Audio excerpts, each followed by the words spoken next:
Okay, so the stream is live now. It'll be delayed by about 30 seconds for the people that are watching it, but just so you guys know, it is live.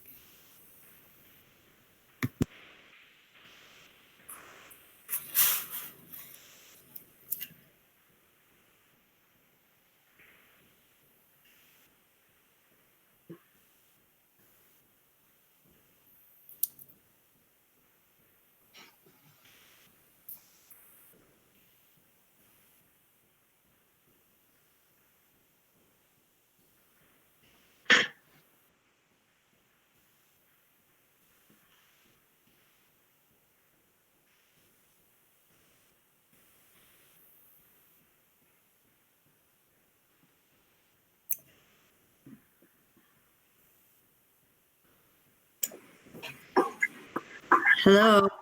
I just got a text message from Linda asking if I was in the meeting. I told her yes, and she said, "Can you see me?" But I wonder if she's on the YouTube one or if she's on the test one. I don't see her. Is she on here? I can't see everybody. She's not on here. Okay, I'll tell her. Wait, she says, "I see others, but not me." What? She would be way up in the corner. What others does she see? Because it may be several of them in the test meeting, because we are missing some people.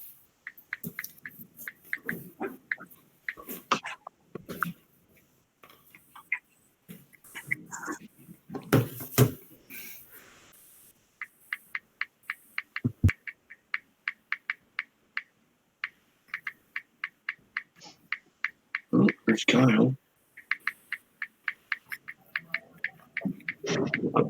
And I had my computer just froze up. I had to restart it, so I think I should be all set. Wait, Yeah, you're coming in fine. she said she can see all of us. Oh, She must be on the YouTube channel. She said, "I can see and hear you all." Yeah, I'm thinking she's on the public domain, the YouTube one. Oh, She needs to go to the other link from Jay. Yeah, the one in the calendar, in her calendar. I guess I probably should have worded that better when I sent that email out. hey Kyle, check your text messages.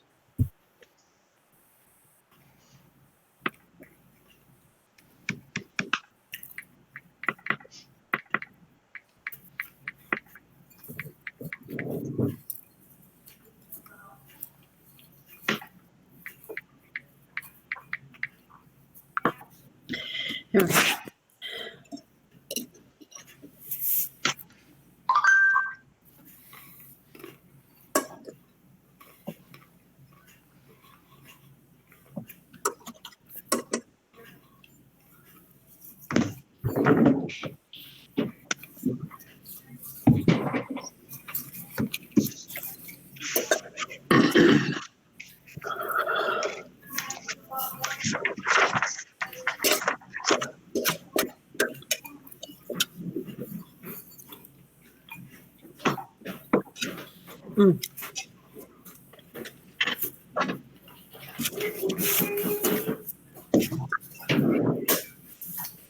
There's Linda. Oh, they found her. You gotta turn your microphone on, Linda, or on when you want it. Thank you, Donnie, because I wasn't even finding my calendar. It wasn't showing up anywhere.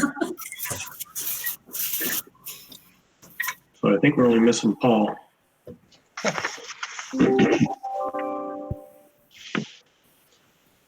Hi. You gotta turn it on, Linda, or on when you want it. Is it on now? Because I wasn't even finding my calendar. It wasn't showing up anywhere. No.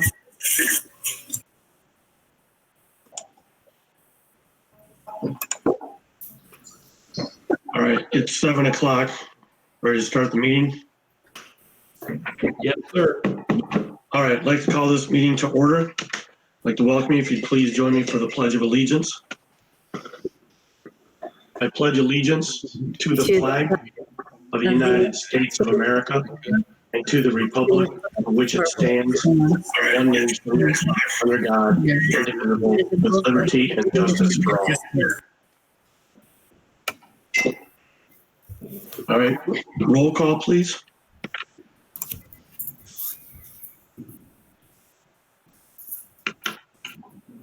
We have Linda, or is she gone? She's muted.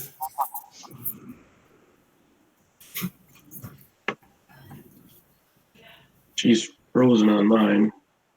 Linda, unmute yourself. Yes. There you go. Don't you want me muted for this? No, roll call. We got to hear you. Oh, I didn't do it. Okay. Nicole, Here.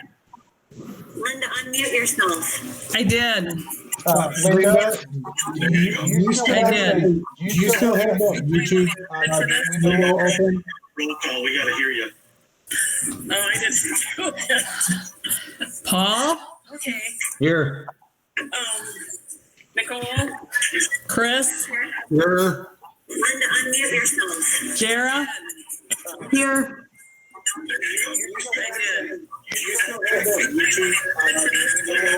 Mike? Mike? Here. I'm here. Mark? Present. Chris? Me, present. Jara? All right. Linda, I think you have to turn off your YouTube or close that YouTube window you were in. Yeah. If any of you have that streaming window open, you need to close that. Not the Google Meet, but the YouTube streaming channel, because that's what's causing that's the problem I was having in the test. Sorry. All right. I think we're good now. All right. I'd like to thank Mr. View and the staff for their response in this situation. I think they've done a great job responding to it and really communicating to the parents, the students, the whole community. Hopefully we can start finding a new normal over these next several weeks. And I'm hoping we can keep commencement where it's at, but we'll have to wait and see. Beyond that, do we have any additions, deletions, or changes to the agenda? No? We need approval of the agenda. So moved. Support. We have a motion support. All those in favor say aye. Aye. Aye. Aye. Opposed? All right, motion carries. Any comments from the community? Got anything, Jay?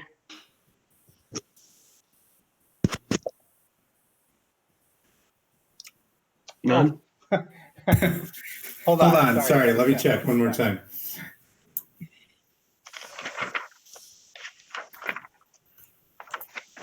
No comments.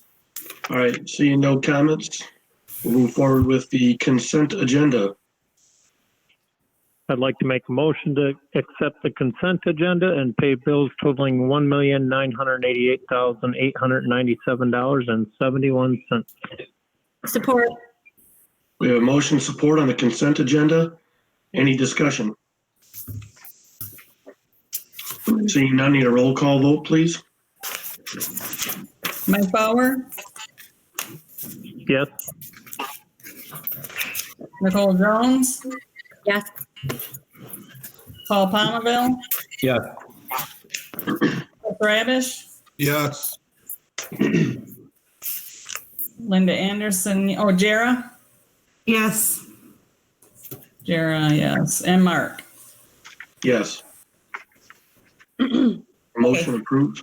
Thank you. Communication, Mr. View. Thank you, Mr. Kuchar. Thank you, board, for your patience over these last few weeks, months now that it's been months, and thanks for your support. I know sometimes we've gotten through some of these things quickly, and I appreciate your confidence in me and the team that we can continue the operations like we have. It's been a really good to see that all of our groups, our steelworkers, teachers, administrators have all really come together. And I really like the fact that, I mean, if someone's been asked to do something outside the norm, that they've all just jumped at it. It's been really, I think, a really the only positive thing out of this bad situation is the teamwork and the ability for our district to rally together. And again, that a lot of that goes back to the board and your ability to kind of let us do what we need to do in this time. I've got quite a few talking points. Can everyone hear me okay? Mhm. Yeah. Okay. The continuity of learning plan we had to develop because the state basically mandated it. Mr. Furman took the lead on this and really worked on this with our administrative team. And actually our teachers had to have input. I was in communication with Mr. Kuchar quite a bit and put together a plan that so far is, cross my fingers, has worked pretty well. We've gotten to our second week of delivering packets. And I have heard very little problems with that process along with our online version. And if Mark wants to kind of interject a few things about the plan, I'd appreciate his comments.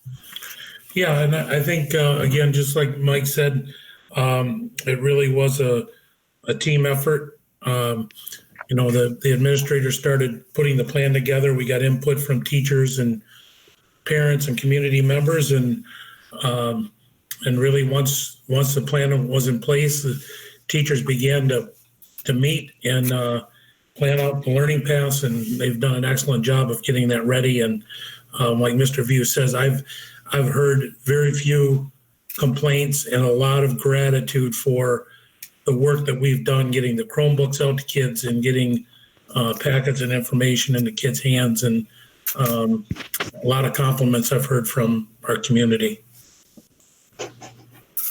A couple of things in the continuity plan that are going to have some discussion, and we've gone back and forth on these. One of the topics was if a student was passing as of March 11, we came up with the decision to give them credit or no credit based on where they were at that time frame. Most of the schools are doing that. There was a survey done statewide. I know sometimes people wanted that letter grade if they were doing good, but there was just too many variables that we would have had to take into consideration to give an actual letter grade. So that we had a lot of discussion on that. I don't know, we haven't had many parents ask about it, but it basically awards credit if they were passing. Now, if they weren't passing, we have a formula that would kind of allow kids to pass. And Mr. Woodruff's done a nice job researching that with other districts and the ability for them to engage a certain amount of times after, we shut our classes down. And he's also done a real nice job with the frequently asked questions he's got posted for high school parents. I don't know if you've gotten to see those, but I think they're pretty well put together and very thorough. But has any board members had any other questions about credit or any of the grading type things? Yeah, I did, Mike. Okay. What's happening with these kids with AP classes? AP courses, they will be, they are going to get credit just as if they were. Mark, you can interject as well because you've been part of this as well. They'll get their AP from the first semester, but the second semester they're all going to get this. They're going to get credit. It won't be a weighted credit; it'll just be credit. So how does that put them in their ranking then for next year? It shouldn't have any impact, right, Kyle? Kyle's been working with Danielle. It's a net basically. They're all would be in the same standings. Wouldn't affect them negatively or positive. Okay, I did have a couple people, my daughter being one of them, asking because it's a 5-0. So she was asking that question is how is that going to impact her for next year? And I did have a couple other parents ask the same question, if they were passing that AP class, if it was going to be a 4 or a 5. Well, at this point, it's just going to be, Mark, go ahead. Yeah, and I think at this point, I think it'll be on a 4.0 scale with a credit for this semester. I think, like Mr. View said, first semester they will get the 5.0, but looking at some of the schools around our area and in the state, the consensus was to give the students credit. just because of the way it really puts everyone on the same footing and on the same scale without putting a student at a disadvantage or an advantage with what we're going through right now. Anything else? Just logistically, it's been going, Sharon and the busing department, Judy, Jeremy, we're basically having all our bus routes deliver these packets. And so it's going, logistically, looking at it from 2 weeks ago, it's a pretty big undertaking to get people who need packets to the ones that don't need them and organize them and get your bus routes and hand them off and know where to put them. So it's really kind of been a work in progress, but again, it's been going pretty well. I'll move on if we're good with the plan. It has been approved. It's posted on our website. And Deb Kadish, the superintendent, said that she thought it was well written. And so we're off to the races. Food program. This has been another positive. We've served over 11,000 meals to our families in 2 locations at Linwood and at up here at the high school. We've talked a few times about expanding, but I think parents are used to this. I know there's some areas out in SD and out in Crump that may, that we're getting other people to deliver to them. We've talked about, but I don't know if we're going to be able to expand that to those areas. But if we can get deliver meals out further to some of those areas, I haven't heard a ton of people asking about it. But just know if we continue to hear, or if we hear there's a lot of need in those areas, we could simply take a bus out there and go to some of those other locations. But Sue, are you on right now? Sue Ross? I think she was lost. I'm on. Sue, you haven't heard too much about the outlying areas lately, have you? I have not. Anybody that has called me and expressed a concern about getting to us, we've made sure to communicate with them that if someone else is coming, or if they know someone else that can get there for them, they're welcome to do that. It does not have to be the parent. It can be a grandparent, friend, neighbor, babysitter, if someone else can pick up for them. I think a lot of people were thinking that they would have to be there with the kids to be able to be eligible, and that's not the case. Okay. Thanks, Sue. Thanks for doing a great job with that. That's a lot of meals. Thank you. Our projects, everything's on hold at this point. Non-essential work, the dugouts are deemed non-essential. The asbestos removal at this point is non-essential. But Chris and I have been working with the asbestos, John Rykoff from the asbestos firm. They are going to have a bid ready to go, and if we end up getting past the stay-at-home order or this work becomes essential, we have the ability to start that asbestos removal. Chris, did you want to add anything to that? The bids actually went live today. I was unable to hear back from John, but I know that he had planned for a virtual walkthrough on the 7th, with bids being due the 14th. I don't know if he's going to change that now that we've had the extension of the stay-at-home order, but he did want me to get things going so that people know the projects are out there. So those went live today. Okay, so that project again is, we're getting it to where it's, we can do it if we get the green light. And so just know that we are making sure that once we get back up and running, we can continue on some of that work.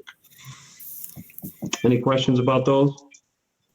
With the dugouts, Mike, I saw that we cut a check to Wobig back earlier here in this month. Do you know? So they won't be able to do any of that work until after the stay home and the essential stuff is all dealt with? Well, from my understanding, they can't work on it until the governor allows that type of work. That's my understanding of it, Mark. And so the check that was cut, was that for work that was already done, or just it was that time for that check? Chris? Chris, no. Sorry. I know that Dan Lepan was keeping track of that and sent through the approval. I believe that there's a piece of it that still needed to be completed, but had to be paid up front, and then work completed to date. Okay, but we haven't paid them their full amount yet, right? No. Okay. Do you know how much, like what percent roughly we have paid? I would have to look back on the Hendrick authorization to approve, but I can find that out for you. All right. Because most of that is, did you say Woolgas, Mark? Woolbig. Yeah. They're done, pretty much done with the block work, if that's it. And then I know that a different company's putting the roof on, and another company's doing something else. So they may be, most of their work may be done. The mason is close to being done. All right. I just want to make sure we didn't pay them all till everything was done with Yep. at least their portion. So, Gotcha. all right, thanks. Yep. Essential workers, as you know, in your businesses that you work on, some people are essential, others are not. Well, we have a unique situation where we deemed a lot of our maintenance and custodial essential to begin with, cleaning the buildings. We had to give them letters via the governor. And, but now we've had teachers, we've had to bring people in to do copies.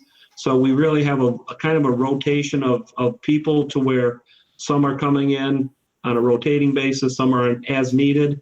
And they all know that they're on call, meaning if we need them to come in, that they have to come in. As you know, the state has told us that we should be paying these people, and we are. But we also have them working and trying to keep them assigned to essential work. We just can't have them come in and count paper clips. I mean, it's got to be work that's essential. And so far, everyone's risen to the occasion, as I can tell. I mean, the buildings are cleaned up. We're trying to do some grounds now that the grass is growing. We're going to be able to have maintenance, do some basically cutting grass and keeping the grounds free of debris, that type of stuff. I know there was some debate on that kind of work, but there's been some challenges to like rodents and other types of varmints that get around if you don't cut your grass. But I think she loosened that up even more last weekend, or when was it? Friday? So our workers, we're rotating them. Any questions about how we're utilizing our staff? All right. Graduation and senior activities. This one's interesting one because I put a little survey out to most of the superintendents around us, and some of them are just waiting to see what things look like come June 3rd or closer to that May 15th date. Some are postponing and giving a date in July. So I think we need to discuss it tonight, and if that discussion carries us to a decision at the next board meeting closer to the stay-at-home deadline, I guess, Mark, if you want to throw some ideas out, what your thoughts are. We can do several things, but senior awards night is going to have to be something we're probably going to want to do before the end of the school year because of the scholarships and that type of thing. And we may have to go a virtual route. We may have to lean on Jay to help us through a virtual senior awards night where we have people come in and basically, read the kid's name, the scholarship, that type of thing. So I'm open for ideas on commencements. I feel like we should at least have some kind of a backup plan, at least start planning, because it's not very far off. It's only a little over a month away. Okay. Is it something that we could maybe move back out to the football field? Mm-hmm. We can do football field. If we want to pick we could say that we're still scheduled for June 3rd, but a contingency date will be July or end of June. Yeah, probably like a June 20th, something. Right. And we just have to make sure that if we decide to do it outside, obviously the number of people per student is severely limited. Markings on the stands as far as distance apart and between and all that kind of stuff. Some schools are doing that. Some schools have talked about doing a drive-in style, where it's in the parking lot and there's like a stage set up in the parking lot and people are in their cars, but students are out and they can still come on the stage and see it from their vehicle and maybe broadcast it through an audio type thing. I've heard something like that. Virtual should probably be our last resort if we have to do it. Right. But there's been discussions about that, so just throwing out some other ideas. Mike and I talked about this earlier today, and my thoughts have always been to try to have it on June 3rd. I mean, we're still over a month away from that. Assuming that the stay home order comes off on the 15th, we're still 3 weeks out from that. I know some schools are pushing it out to August. Thing is, there might be a rebound of this. You don't know if they'll still be at stay home. We don't know if they'll still be at social distancing. I can imagine all that might be the case. So there's no guarantee just moving it back to August that all the things that are present now won't be present then. Sure. So I was just saying, if you move it to August, it's kind of late because then you have kids but going if we are college and stuff like that. I think August is too late to push it back to. And so that's, I talked with my daughter because she graduated last year, Right. and that brought us to, we called one of her friends, and I'm trying to get some background. So I talked to a senior, Jenna Safransky, to try to get her take on it. And she was pretty much, I wanted June 3rd. She wants to move on from high school, put this behind her. And like you said, August is when she's gearing up for college. I don't want to bring them back into it. So whether it's we can do it June 3rd or whether we do it at the end of June, I think it needs to be done prior to July 4th, preferably in June, obviously. That's my take. I'm trying to hopefully get some more information from other seniors. I urge you guys to talk to your students and get their input. The other things that Mike and I talked about were, because if we still have the social distancing, I don't know how many people fit in the gym, but if there's 1,000 people that fit in there, we may have to limit it to 250 and we put X's on the seats, kind of like what Kyle was talking about. Right. Or we give each senior 2 tickets or 4 tickets that they can do. So we don't leave them on the honor system, because some people will follow it. Other people will bring a bunch of people in. So I hate to say we have to police it, but that's a social distancing. And if we are a government entity, I think we need to follow that as much as possible. But those were all the things that Mike and I were able to kind of spit out. And I definitely want your guys' input. Mark, I attended that webinar last week, and there were a lot of neat ideas. And one of the ideas was creating little pods on the football field, little sections of 4 chairs, limiting it to that. It was really kind of a neat idea, but there were a lot of people, almost unanimously, of the 170 schools that were represented, each of them set a 4th of July deadline, said we're not doing anything beyond that, because then you bring in a whole nother set of circumstances, military, athletics in terms of college. They talked about the dead period for the MHSAA. There's a lot of other issues. So I think that's probably a good idea, that maybe anything prior to July 4th. And then the other thing was, like I said, some of the issues were they would do the little thing on the football field. Then they would have the seniors drive through between the buildings, pick up their diploma, all sorts of neat ideas. But it was really pretty interesting. Do we want to Anybody else have thoughts? Do we want to throw a June 25th as a contingent date? That's a Thursday.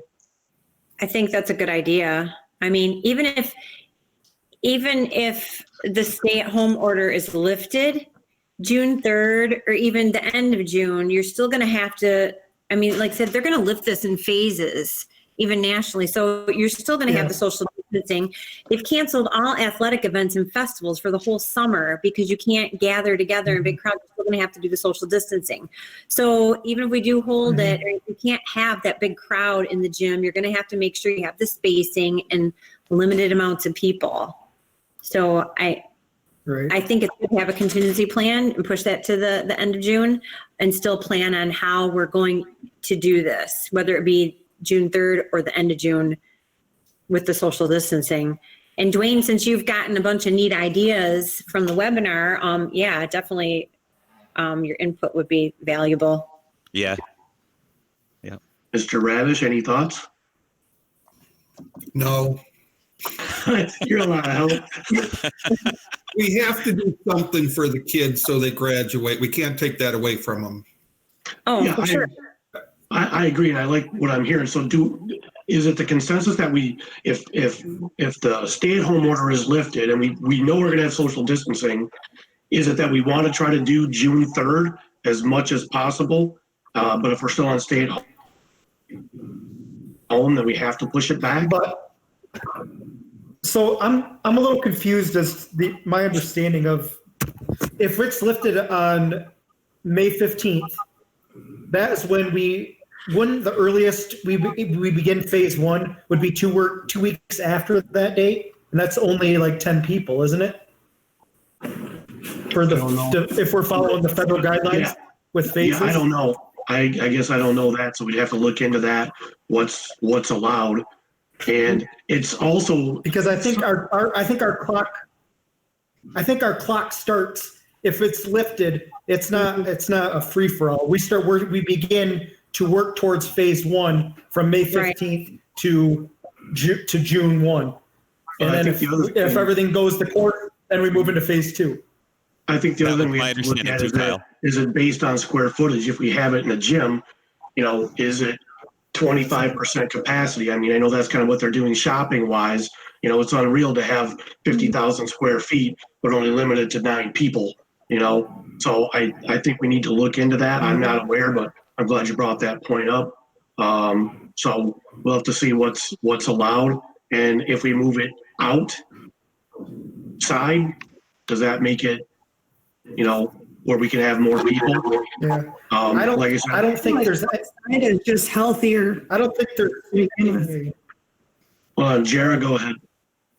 I said, I feel like outside is more healthy, germ-wise, weather permitting, obviously. Yeah. But, right. So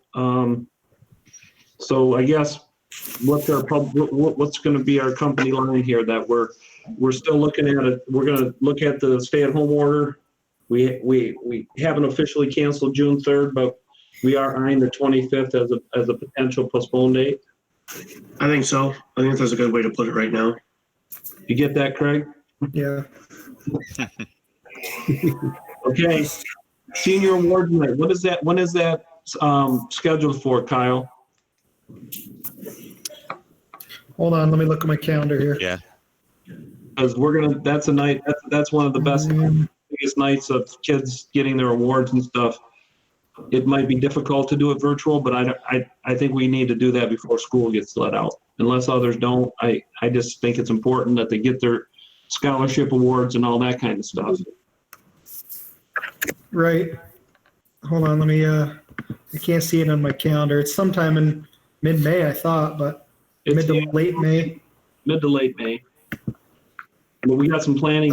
But I talked to Sue about starting to plan that process, like get all the awards ready like we're having it.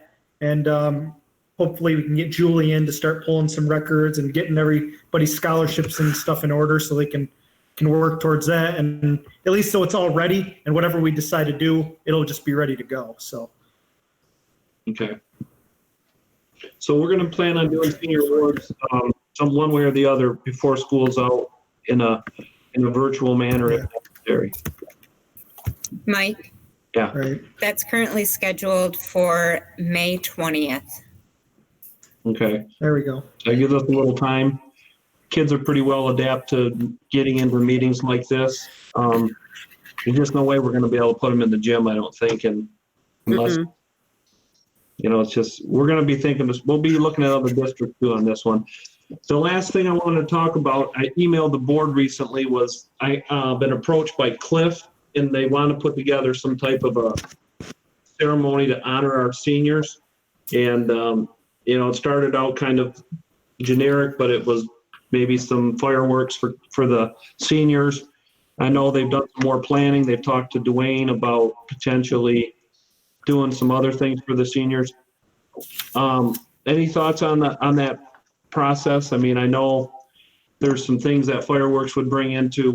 I can check with SEG and see if they even want, if it's recommended to have fireworks on school property.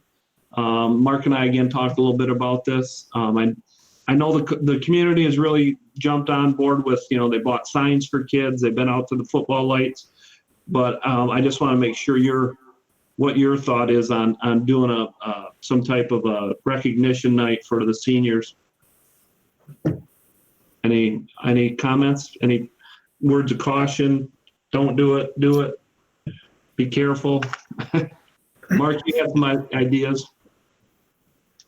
Well, my thought, as I talked to Mike before, is just insurance as far as having pyrotechnics on school grounds. I want the lawyers to know, I want the insurance to sign off on it, or even if they decide to do it at Doc Letchfield or something, is that if we're going to sponsor it through the school, through the website, teachers can promote it, we're going to promote it again. I want our insurance to sign off on that and the lawyers.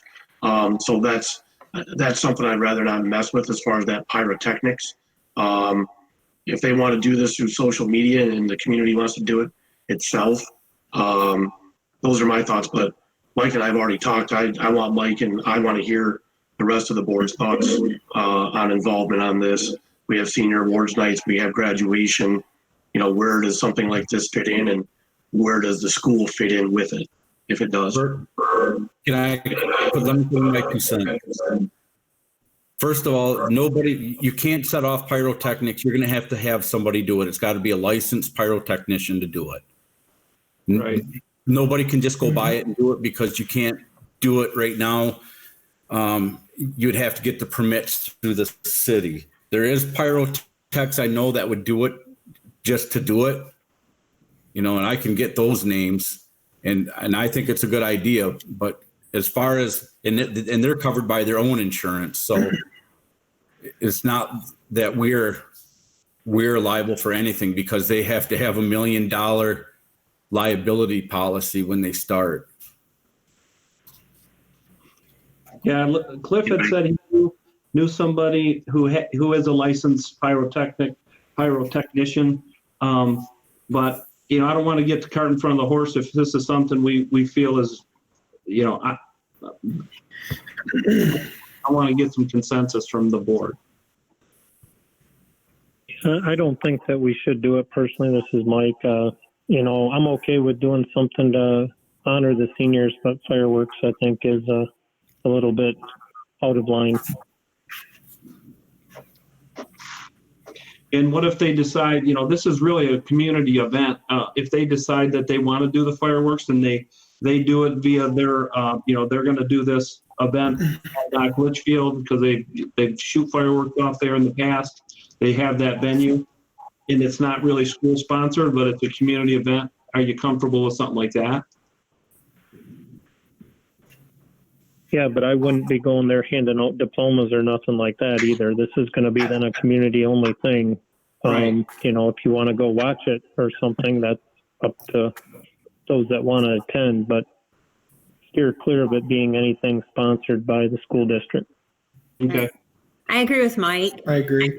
And if the community wants to go ahead and do something, then, I think that's fine, as long as we're not tied to it and we're not sponsoring it because of the liability issues. Okay. Right.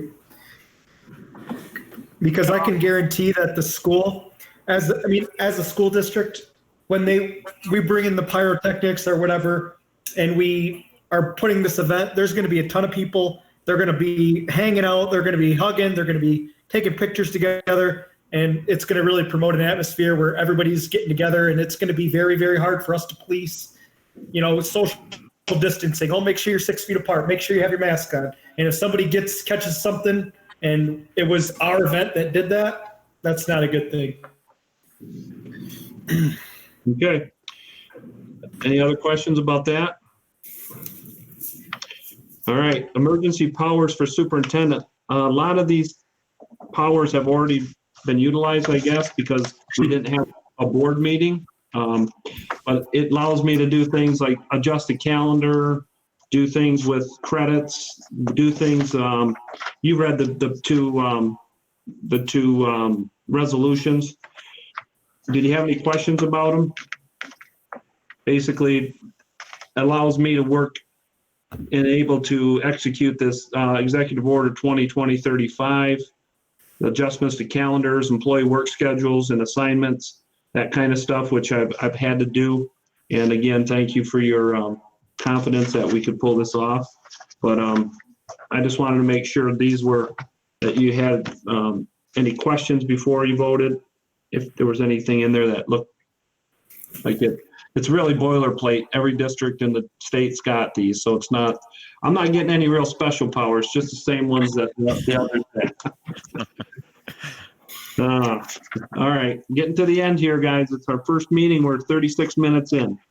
The school calendar. I'm trying to get some normalcy with this world, and we're planning for next year. And also wanted you to take a look at our calendar for the end of this year. We're going to be ending on the same date. The way that the governor allowed for the forgiven days and the executive order days and the PD days, we are still on track to be done on the 4th. And most of the schools in the ISD are going to be doing similar to what we did because they all started back on the 20th with their continuity of learning plan.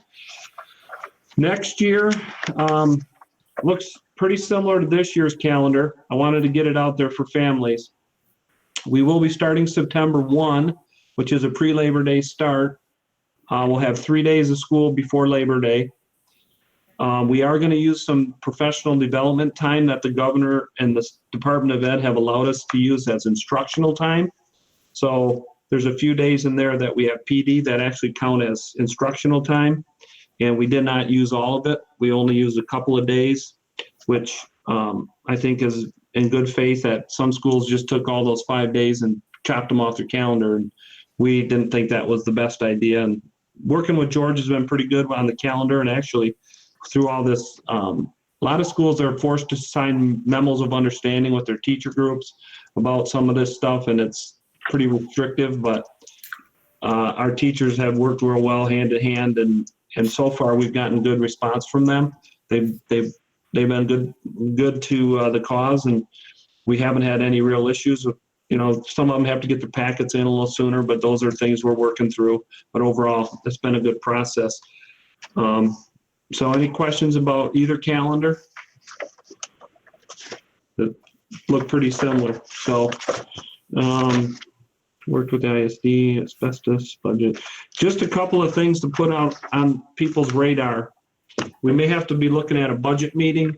We also are going to look at possibly doing a personnel meeting. And I don't know, Jay, if we're going to have to probably stream those as well. But, with this shutdown, we've kind of put a few things on the back burner, but Mr. Furman's retirement date is coming up. I need to fill that position. I'd like to get some input from personnel and or budget to kind of look at how we want that position to look, because I don't know if I want it to look exactly like what Mark has right now, because realistically having someone down there and being in central office, I mean, there's some crossover, but I think if we can modify that job a little bit, we're going to need to take a look at it. So, and then with the budget, we're not hearing good things coming out of Lansing because of the budget.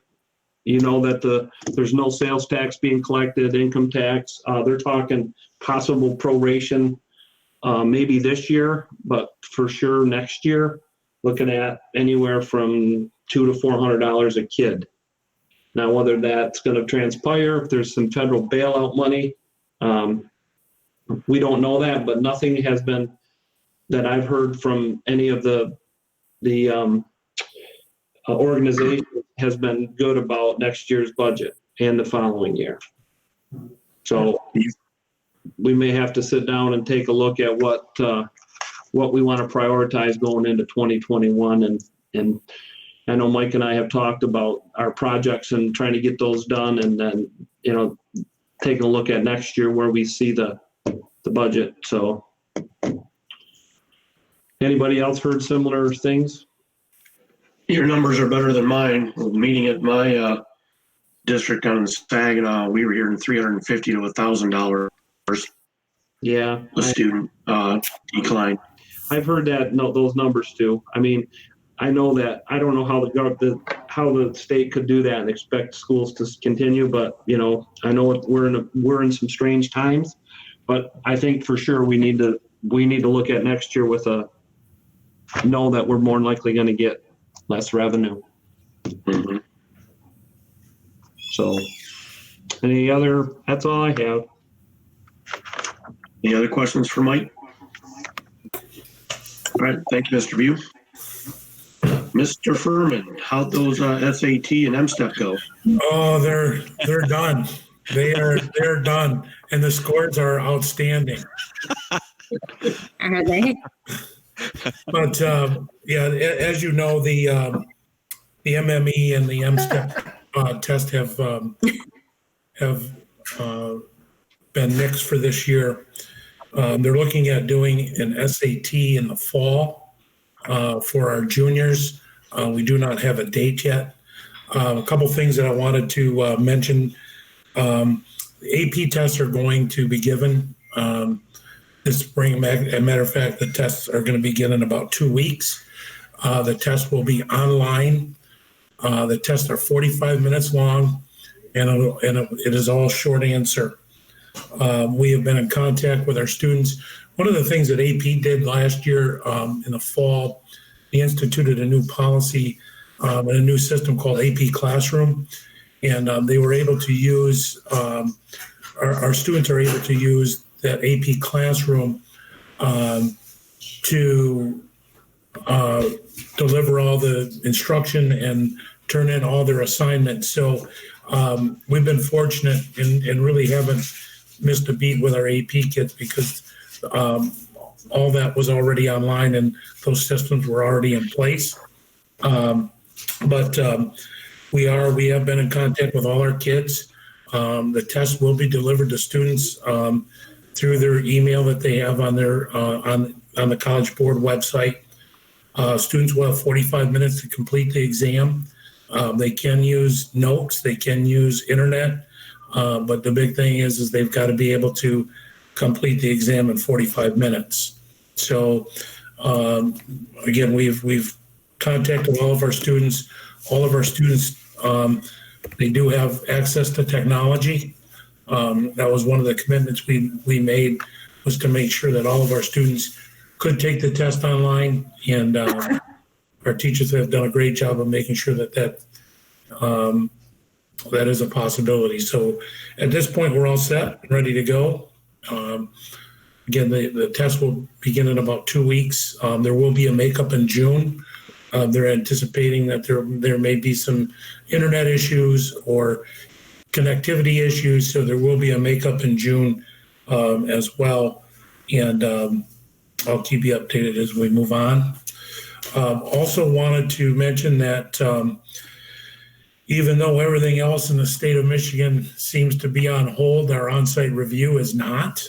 I've been contacted by by the Office of Field Services, and we are to submit our evidence of our findings from our on-site review, and Mr. Sanford and I are actually in the process of getting those documents uploaded and should be ready to go by the beginning of May, and hopefully we'll be good to go.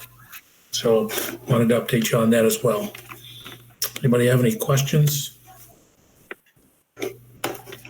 All right, thank you, Mr. Furman. Any reports from other administrative staff?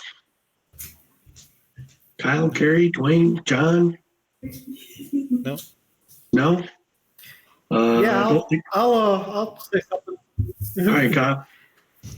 I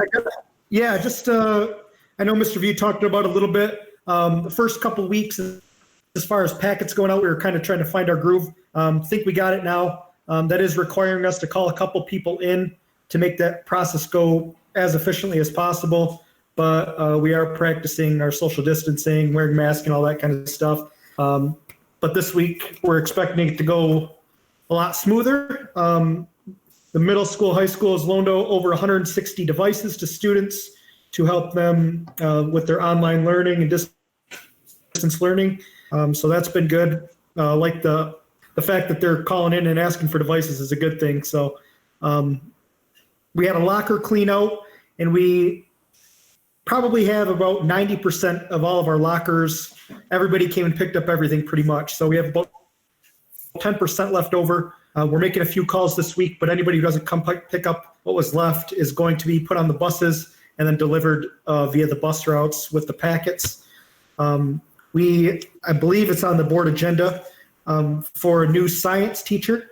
We're excited to have a new teaching candidate on the board agenda for approval. She's extremely excited and is walking into a unique situation, but she was very eager to join and help out because she understands that these kids need an education. And she was going to wait till the beginning of next year, but she's wanting to jump in and get going as soon as possible to be able to help us out and to help out her students. So that was very good of her to do that. So excited to have Jennifer Manor on board. All right, great. And anybody else? All right, thank you. No board committees. So on to the non-consent agenda. We have the resolution to grant emergency power. I'd like to make a motion to adopt the resolution to grant emergency powers to the superintendent. Support. We have motion support. Any discussion? Just Mike, don't tell me I got to stay home. Need a roll call vote. Don't let that go to your head.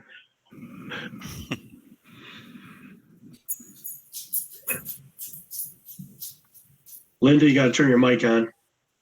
I did. Okay. Hi, Mike Bauer, Yes. Nicole Jones, Yes. Jared Klimick, Yes. Paul Palmaville, Yes. Chris Rabish, Yes. Linda Anderson, yes, Mark Kuchar. Yes. Okay. Motion passes. Thank you. And then the second item is to grant the emergency power to comply with Executive Order 2020-35. I'd like to make a motion to adopt the resolution to grant emergency powers to superintendent to comply with Executive Order 2020-35. Support. The motion support. Any discussion? Okay. Again, roll call vote, please. Mike Bauer, Yes. Nicole Jones, Yes. Jared Klimick, Yes. Paul Palmaville, Yes. Chris Rabish, Yes. Linda Anderson, yes, Mark Kuchar. Yes. And motion carries. Thank you. Public comments. Got anybody lined up, Jay?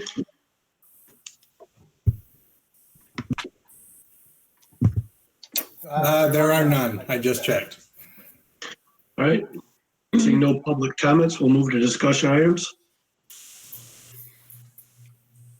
Anybody from the board? No? I have nothing. All right. Again, I'd like to thank Mike and his staff. Working behind the scenes, there was a tremendous amount of work that needed to be done. And you guys working with your teaching staff to get this done and did a remarkable job. So congratulations to all of you and thank you very much for doing this. Appreciate it greatly. With that, I'd like to make a motion to adjourn. Support. we have a motion support. All those in favor? Aye. Aye. Opposed? We are adjourned. Thank you. Thanks. Thanks, guys. Thanks.